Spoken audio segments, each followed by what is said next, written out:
Hello दोस्तों, welcome to my new video. Exercise 8.1 हम लोग कर रहे थे एनसीईआरटी का। ये क्वेश्चन नंबर 3 है। इस क्वेश्चन को ध्यान से पढ़िए कि if sine A is equal to 3/4 calculate cos A and tan A. ये एक अलग तरीके का क्वेश्चन है। क्या कह रहा है क्वेश्चन? कह रहा है कि अगर साइन ए दिया हुआ है तो हम पहले लिखेंगे गिवन दैट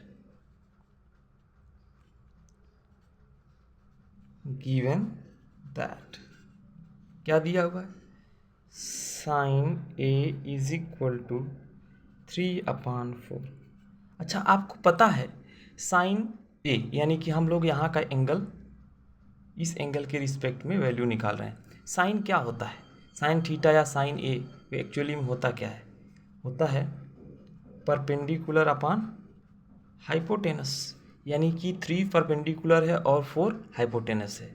लेकिन हो सकता है कि ए काटने के बाद, कैंसिल करने के बाद 3/4 लिखा गया हो। इसीलिए जब भी कभी ऐसा दिया हो तो हम लोग क्या करते हैं, इसमें एक वेरिएबल से मल्टीप्लाई करके लिख देते हैं। इसमें परपेंडिकुलर क्या होगा? इस एंगल के ठीक सामने वाला ही क्या होता है? परपेंडिकुलर होता है। एंगल ए के ठीक सामने वाला परपेंडिकुलर होगा। तो क्या हो जाएगा? मान लो वो वेरिएबल के है तो हम लोग लिखेंगे 3 × k यानी कि 3k। ठीक है। हाइपोटेनस क्या हो जाएगा? हाइपोटेनस क्या होता है? 90 डिग्री के ठीक सामने वाला या सबसे बड़ी लाइन जो होती है वो क्या होती है? जो सबसे बड़ी साइड होती है वही हाइपोटेनस होती है। तो हम इसको लिख लेंगे 4k। अब हमारा टारगेट रहेगा कॉस ए और टेन ए को निकालने से पहले इस तीसरी साइड को निकालना। तो तीसरी साइड यानी कि 2 साइड अगर दिए हों और तीसरी साइड ना पता हो तो उसको कैसे कैलकुलेट करते हैं? उसको कैलकुलेट करते हैं बाई पाइथागोरस फार्मूला। हम कहेंगे बाई पाइथागोरस।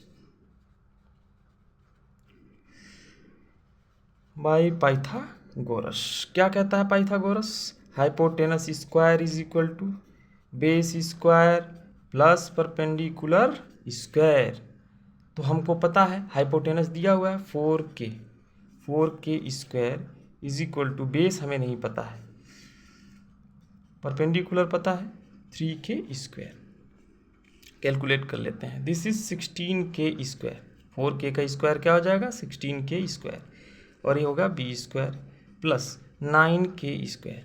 हमें बेस निकालना है तो बाकी के टर्म्स को दूसरे साइड भेजते हैं। दूसरे साइड जाएगा क्या? 9k स्क्वायर इधर की तरफ चला जाएगा। जब दूसरी साइड जाएगा तो माइनस हो जाएगा। माइनस होगा तो क्या हो जाएगा? 16k square minus 9k square is equal to base square. अब एक 16 में से 9 गया तो कितना हो जाएगा? 16 में से 9 माइनस करेंगे तो 7k square is equal to base square. ठीक है। अब हम क्या कर लेंगे?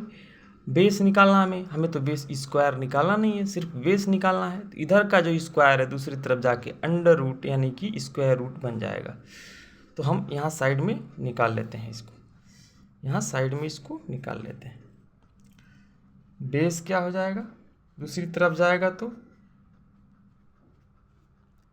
ठीक है। और 7 का जो स्क्वायर रूट होता है वो हमें डेसिमल में निकलेगा, तो इसलिए हम इसे स्क्वायर रूट के भीतर ही रहने देते हैं। लेकिन के स्क्वायर हमारा बाहर निकल आएगा, एक के आ जाएगा बाहर, 7k हो जाएगा। दिस इज बेस, यानी बेस हमें मिल गया √7k। अब हम जो क्वांटिटी दिया हुआ है कॉस ए और टेन ए, इसको कैलकुलेट कर सकते हैं। तो हम क्या जानते हैं? नाउ कॉस ए क्या होता है बताइए? कॉस ए होता है बेस अपान हाइपोटेनस। अब हमें बेस पता है, बेस कितना पता है? √7k। हाइपोटेनस कितना है? 4k। के से के कैंसिल हो जाएगा, तो एक्चुअली में कितना आया?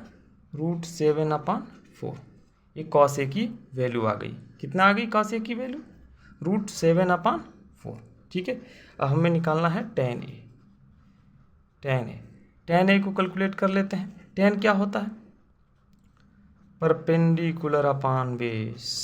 परपेंडिकुलर कितना दिया हुआ है? 3k। बेस कितना है? √7k। रखते हैं √7k। के से के कैंसिल हो जाएगा, 3/√7। इस तरीके से हमें दोनों वैल्यू मिल गए। ये हमारा रिक्वायर्ड आंसर हो गया। तो दोस्तों देखा आपने कितना आसान था ये। इस वीडियो को अगर समझ ना आए तो बार बार देखें, ये बहुत ही आसान है। ठीक है, और मेरे चैनल को सब्सक्राइब, शेयर और लाइक ज़रूर करें। धन्यवाद।